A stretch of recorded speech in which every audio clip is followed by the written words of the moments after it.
8'de Sağlık tüm hızıyla devam ediyor. Bugünkü konuğumuz uzman diyetisyen Elif Melek Avcı Dursun. Elif Hocam hoş geldiniz. Merhabalar hocam, günaydın. Hoş bulduk. Nasılsınız? Teşekkürler. Siz nasılsınız? Sizleri gördük çok daha Bizler enerji de. dolu. Vallahi bizler de öyle. Sizi görünce gerçekten hem konularla hem de öğrenme kapasitemi açıp böyle can kulağıyla dinliyorum. Ne mutlu bana. Şimdi heyecan yapmayalım. Bugün konumuz panik atak. Adrenalin, Evet. kortizol yükselirse aman panik falan geçiririz. Aslında panik ataklık ya da işte psikolojiyle ilgili birçok şey pandemide daha da arttı, ivme kazandı. Ne yazık ki. Bunun birçoğunda da panik atak olarak geri döndü kişilerde. Panik atak olan kişiler nasıl beslenmelidir? Konumuza dönelim ve sizin diyetisyenlik uzmanlığınızda ne yapsınlar? Sizlerden duyalım. Evet, özellikle son dönemde çok ciddi anlamda kaygı bozuklukları, panik ataklar artmış bulunmakta. Temelinde tabii ki yaşam tarzının çok stresli olması, hayatın çok koşturmacalı ve yoğun tempoda olması veya kişinin bireysel takıntılarının çok daha artması gibi sebepler bunu tetiklemiş bulunmakta.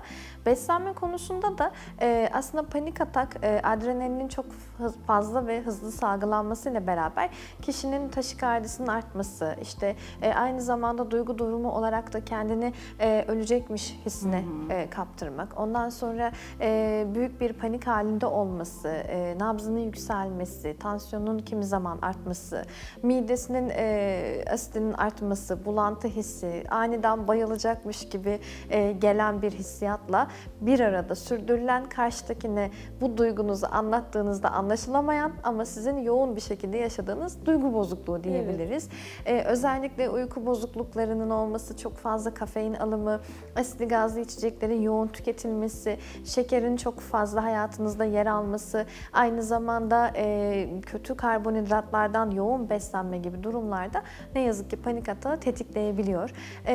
Bazı insanlarda panik atağın farklı türleri var. Kimisi dışarı çıkamaz, kimisi kapalı ortamda kalamaz, kimisi sosyalleşemez, kimisi yaşadığı kötü bir tecrübeden dolayı işte gelen bir telefona karşı heyecanlanır vesaire ya da kümülatif olarak birikir, bir süre sonra karşımıza çıkar gibi şeyler var.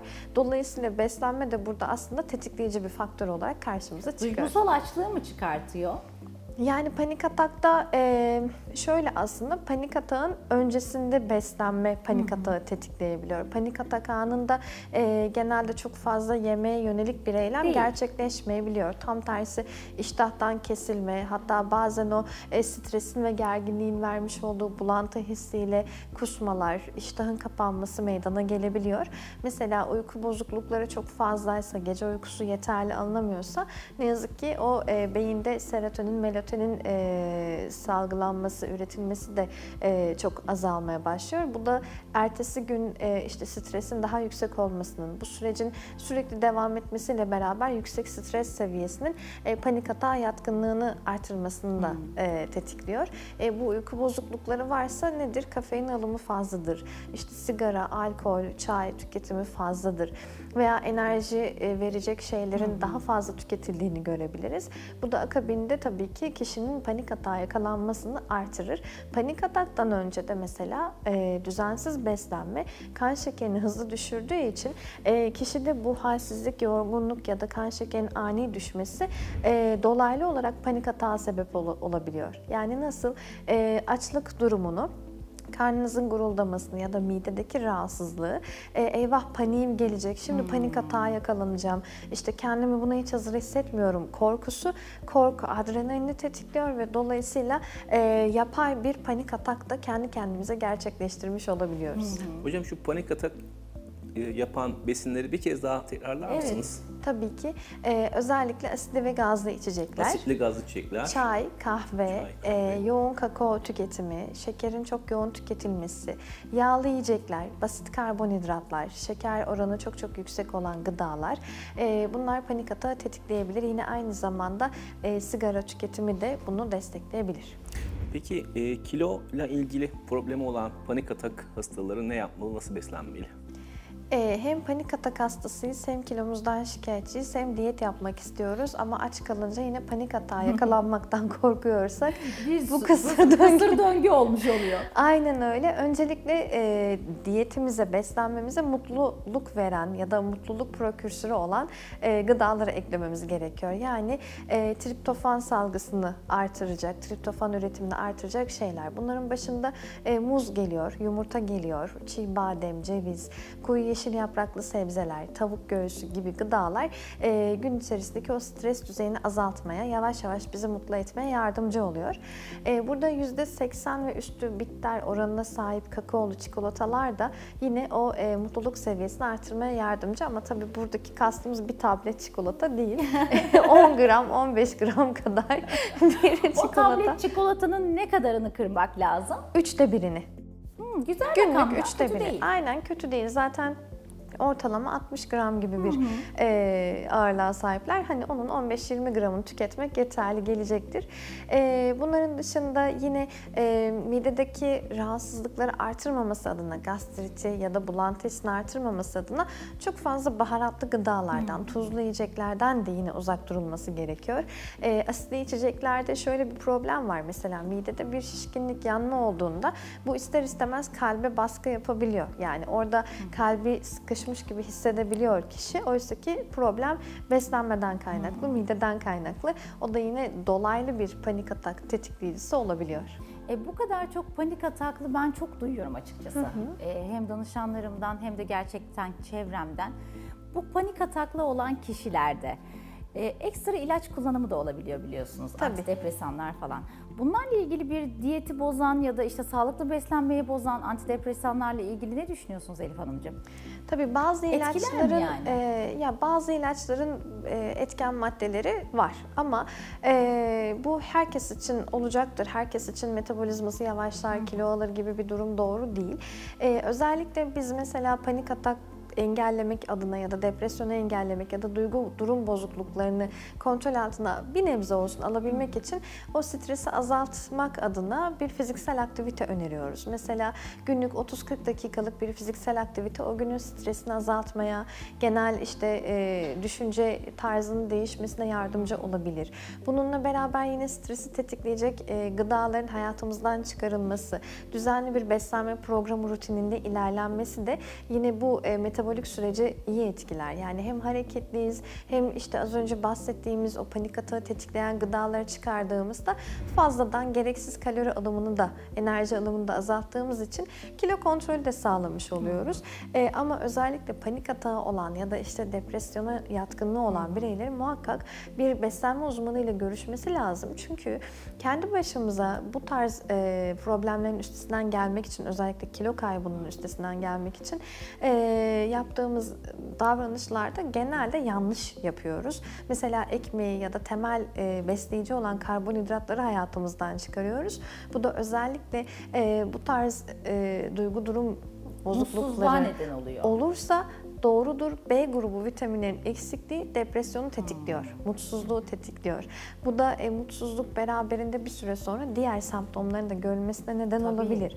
Mesela B9 eksikliği, B9 vitamini, B12 vitamini, B1, B3 vitamini, bunlar sıklıkla total B grubu vitaminler tahıl kaynaklarında, tam buğday unlu ürünlerde, işte işlenmemiş tam tahıllarda yoğun miktarda bulunuyor. Ama siz tahıl grubunu, yani temel piramidin en altında olan besleyici grubu çıkardığınızda sadece ben protein ağırlıklı besleneyim, işte yeşillikler olsun hayatımda, işte ya da tam tersi hayvansal ürünleri çıkarayım dediğinizde dengesiz ve düzensiz bir beslenme karşımıza çıkıyor. Özellikle depresyon, kaygı bozuklukları varsa B grubu vitaminler bizim için önemli. Aslında uzun zamandır diyetisyenlerden duyduğumuz bir konu karbonhidratlar olmasın, işte şunu şu kadar keselim, ekmek olmasın hayatımıza gibi ilerlendi hep. Şu yeni dönemlerde birazcık daha açığa kavuştu. Evet, bir ekmek diliminin olması gerektiği, Ondan sonra sağlıklı beslenme adına da işte küçük bir karbonhidratın olması gerektiğini, bak sizler de aynı şeyi söylüyorsunuz Evet, şu anda. artı bununla beraber proteinler de önem kazanıyor. Bizde şu grup tamamen kötüdür, işte şu besin grubu tamamen iyidir diye bir durum söz konusu Kişiye değil. özellik önemli. Aynen, kişiye özel, belli oranlarda, belli miktarlarda tüketimi önemli. Her diyet yapan kişi tamamen doymuş yağları hayatından çıkaracak diye bir kaide yok. Eğer tabii ki herhangi bir kalp damar hastalığı yoksa, bunu çıkarmamız gereken bir durum yoksa belli bir oranda, mesela günlük enerjinin %5'i 7'si kadar yine verilebilir mesela. Ya da bu kişi dışarıdan iş yerinden kendi yemek yaparak götüremediği durumlarda farklı yiyecekler kullandığında beslenmesinde ister istemez doymuş yağa maruz kalıyor. Bu da tabii ki o ufak enerji dilimini karşılayabilir. Mesela proteinlerden de biraz bahsetmek istiyorum. Evet, lütfen. Özellikle yeterli protein kalitesi alındığında temel elzem olan amino asitleri de aldığımız için bu da yine triptofan üretimini artırıyor. Yine mutluluğu tetikliyor. Yani aslında protein mutluluktur diyebiliriz. Bir yumurtanın bütün tüketilmesi, beyaz et grubu, kırmızı et grubu, ki beyaz et grubunu daha çok tercih etmemiz gerekiyor. Özellikle de balık, çünkü beynin gri maddesinin %50'si çoklu doymamış yağ asitlerinden oluşuyor. Bunun da %33'ü omega 3'ten oluşuyor. Dolayısıyla omega 3 kaynağı olan gıdalara da bu dönemlerde yer vermemiz önemli. Balık, ceviz, soya gibi gıdalar omega 3 yönünden zengindir. Bunların haricinde karbonhidrat dengesinde de şöyle bir şey var. İnsülinle beraber yine triptofanın beyne girişi, aynı zamanda karbonhidratlarla beraber insülin ve triptofan mekanizması da birbirini destekliyor. Yani yetersiz karbonhidrat aldığımızda yetersiz triptofan, bu da tabii ki yetersiz mutluluk anlamına geliyor. Peki panik atak sonuçta atak, yani ismi ataklarla seyreden bir durum. Bu tip bir hasta diyet yapabilir mi? Yoksa öncelikle panik atağına yönelik olarak bir psikiyatriste gidip bu tedavisi bittikten sonra mı başlamalıdır? Yani panik ataktaki bir kişi, yani bunu yaşayan bir kişi diyet yapmalı mı, yoksa önce hastalığını tedavi edip ondan sonra mı başlamalı? Hastayı bu noktada bir bütün olarak ele almamız bence önemli. Tek başına diyet yapıp diğer problemleri bir kenara atamayız veya tam tersi tek başına tedavi olup beslenmeyi ayrı tutamayız. Hepsi bir bütündür. Dolayısıyla mevcut ilaç tedavisiyle veya mevcut işte psikiyatrik tedavilerle beraber diyeti de kontrol altında olmalı. Diyetinde zaten kişinin böyle tanı almış bir rahatsızlığı varsa, bahsettiğim üzere belli bir protein dengesinin olması gerekecek, karbonhidratları yeterli tüketecek. Yani o kişiyi ele aldığımızda aç kalmayacağını, asla panik atak geçirmeyeceğini, kendini olumsuz telkinlerde bulunmadığı takdirde herhangi bir problem yaşamayacağına dair destekler, telkinler bulunduğu zaman ve beslenme programını birebir uydurabildiğimizde kişiye herhangi bir problem olmaz. Yani sağlıklı ve kalıcı kilo verme diyetlerini uygulayabilirler. Ama internetten kendi kendilerini buldukları, onlara ait hazırlanmamış programlar tabii ki uygun değil. Elif Hanım, bugün gerçekten çok güzeldi konularımız. Hem psikolojiyle hem de diyet, ben asıl ne diyorum diyete, sağlıklı beslenmeyle bir araya geldiğinde gerçekten nasıl etkisi olduğunu sizlerden aldık. Çok teşekkürler. Ağzınıza sağlık. Rica ediyorum. Unutmadan ufak bir şey Lütfen. eklemek istiyorum. Mutlu eden gıdalardan bazılarını saymak istiyorum. Lütfen. Ah, Mesela beslenmemizde avokado, muz, yumurta, beyaz et grubu ve koyu yeşil yapraklı sebzelerle beraber ceviz, badem, fındık ve zeytinyağı tükettiğimizde mutluluk seviyemiz artıyor. Bunların hepsi de Akdeniz diyetine uygun, sağlıklı ve kilo vermeyi de destekleyen gıdalar olduğu için belli miktarlarda günlük beslenmemize ekleyebiliriz. Çok teşekkürler. Son anda küçük bir şeyi de öğrendik ve çok tekrar teşekkür ediyoruz. Rica Sağ ederim. olun. 8'de Sağlık'ta bugünkü konuğumuz uzman diyetisyen Elif Melek Avcı Dursun idi. Kendisine vermiş olduğu bilgiler için çok teşekkür ederiz. Programımız kaldığımız yerden tüm hızıyla devam ediyor.